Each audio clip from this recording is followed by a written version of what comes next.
Ja Morant and the Grizzlies got obliterated by the Thunder, as the first sweep in the Western Conference's playoffs has already started the buzz regarding the rebuild process in Memphis. The story is around Ja Morant, and another contender from the Western Conference is now in the run for the athletic point guard. But can the Kings complete this fantastic move in the off-season?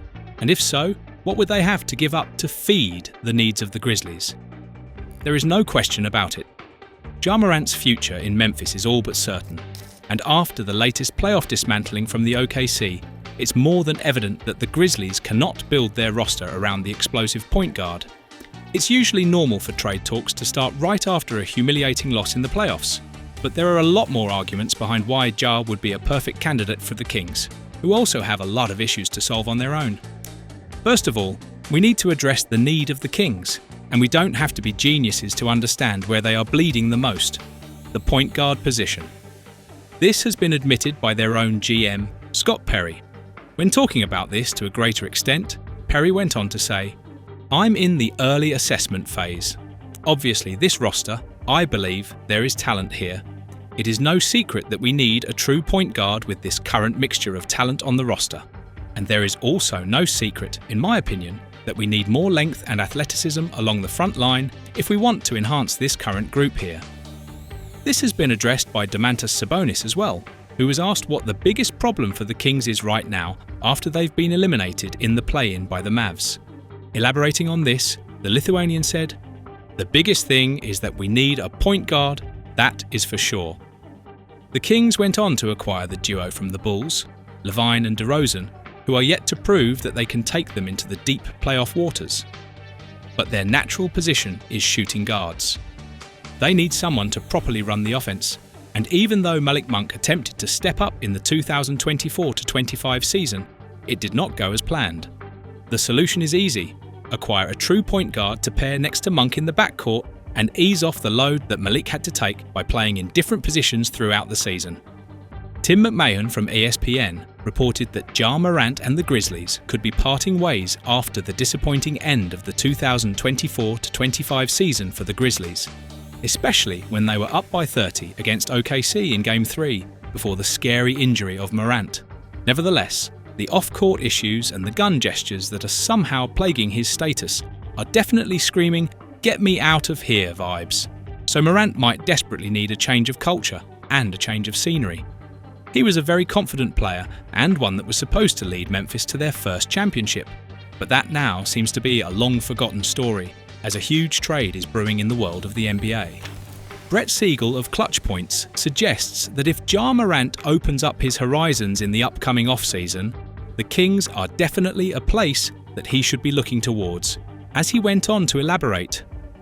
The trade market for point guards is thin because of unknowns surrounding teams with questions of their own entering the summer. Trae Young and Ja Morant are two younger stars. A team like the Kings would have the option of discussing in trade talks should the Atlanta Hawks and Memphis Grizzlies open those conversations. But what are both sides earning and losing in this trade? For example, you'd think that Memphis would be the losing side because of the quality and the potential they are giving away in Morant, but you'd probably be in the wrong. Scottie Pippen Jr. emerged as a solid replacement for the explosive point guard when Jay missed time, which goes to show that he can be their leader when given enough space and opportunity.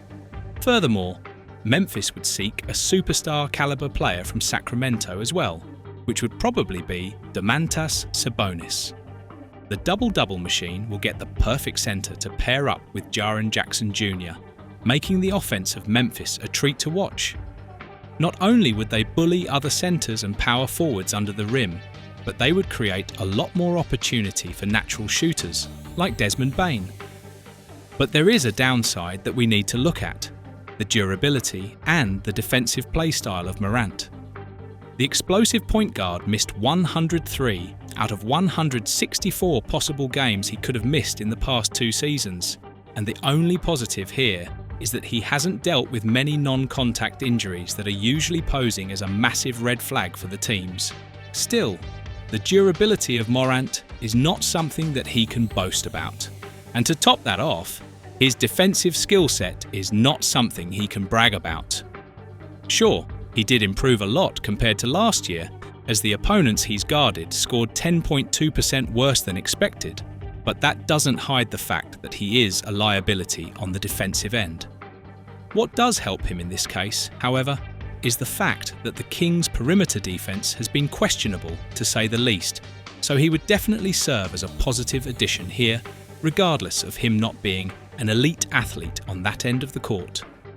With an explosive guard like LaVine, dunking and fast breaks would be an ease for Sacramento, because the team has struggled to build a competitive squad for the last 20 years. Where does Sacramento stand in all of this? They would open up a bit of cap space, which is the most important thing at the end of the day, and would get a younger core with Morant. Furthermore, they would be addressing their biggest problem, the desperate need for a point guard. Apart from initiating offense and points off fast breaks, Morant would break down defenses off the dribble and would be the perfect candidate to put in an ISO mode against rivals' point guards. Morant had some decent numbers in the previous season when it comes to scoring off drives and completing drives in general, 8th and 6th respectively. So the aggression of the Sacramento offense would definitely be something to look forward to. And even though he had his own shenanigans with the shooting gestures, something the NBA managed to punish him properly for, Morant is the third best player when it comes to turning the ball over among players with 10+ drives per game. Only Paolo Banchero from the Magic and TJ McConnell from the Pacers are better than him. And if you add the fact that he had at least 7.3 assists per game every season of his career, it would be a cherry on the pie when you have shooters like LaVine and DeRozan waiting in the corner. Even when Morant enters the paint, there is a 63% chance he'll make the shot, which makes him a great candidate for a small ball play and scoring off the screen. With a giant centre like Valanciunas covering the centre position, Morant would have a field day in getting through these screens and either score from them or just set up a play for Jonas. However, the question remains as to whether or not the Kings would be ready to give up Sabonis for this trade, because whether we like it or not, he has been the centerpiece of Sacramento for a longer period of time. The team gave up on players like De'Aaron Fox and Buddy Hield, but now it seems like Sabonis is the next piece to fall in the puzzle. With all this in mind, do you think that Morant to the Kings is a realistic idea? And more importantly, who do you think will win this trade? Let us know in the comments below.